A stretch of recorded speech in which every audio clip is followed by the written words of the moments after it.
शहादा तालुका हादरला. कहाटूळमधील 65 वर्षीय बेपत्ता महिलेचा मृतदेह 23 दिवसांनी शेतात सापडला. घात की अपघात? चर्चेला उधाण. नंदुरबार जिल्ह्यातील शहादा तालुक्यातील कहाटूळ गावातील बेपत्ता असलेल्या 65 वर्षीय महिलेचा मृतदेह तब्बल 23 दिवसांनंतर गावाजवळील शेतात छिन्नविछिन्न अवस्थेत आढळून आल्याने परिसरात खळबळ उडाली आहे. राणूबाई दुलभ ईशी, रा. कहाटूळ, ता.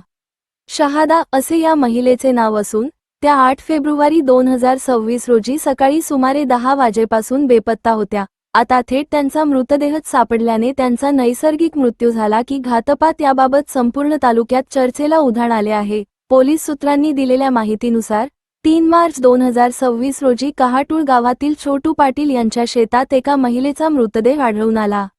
शेतात काम करणाऱ्या मजुरांच्या निदर्शनास हा प्रकार आल्यानंतर त्यांनी तत्काळ गावकऱ्यांना व पोलिसांना माहिती दिली. घटनास्थळी पोलिसांनी धाव घेत पंचनामा केला असता मृत महिला ही बेपत्ता असलेल्या राणूबाई दुलभ ईशी या असल्याचे निष्पन्न झाले. घटनेची माहिती मिळताच गावात शोककळा पसरली. राणूबाई ईशी या साध्या व शांत स्वभावाच्या होत्या. 8 फेब्रुवारी रोजी त्या कुणालाही काहीही न सांगता घरातून निघून गेल्या होत्या.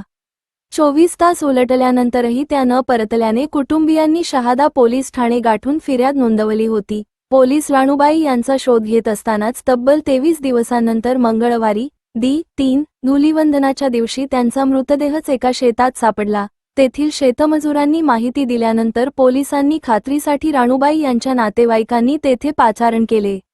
यानंतर राणूबाई यांचे भाऊ कृष्णा पवार यांनी राणूबाई यांच्या अंगावरील साडी आणि गळ्यातील मंगळसूत्रावरून मृतदेहाची ओळख पटविली. राणूबाई ईशी यांच्या मृत्यूचे नेमके कारण अद्याप स्पष्ट झाले नसून पोलिसांनी मृतदेह शवविच्छेदनासाठी पाठविला आहे. प्राथमिक तपासात घातपात, अपघात की नैसर्गिक मृत्यू याबाबत कोणताही निष्कर्ष काढण्यात आलेला नाही.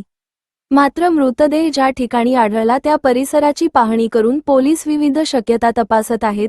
या प्रकरणाचा पुढील तपास पोलीस अधिकारी संदीप वाघे करीत असून अधिक माहिती शवविच्छेदन अहवालानंतर स्पष्ट होणार असल्याचे सांगण्यात आले आहे. गावकऱ्यांमध्ये मात्र या घटनेबाबत विविध चर्चा रंगू लागल्या असून पोलिसांनी सत्य परिस्थिती लवकरात लवकर समोर आणावी अशी मागणी होत आहे.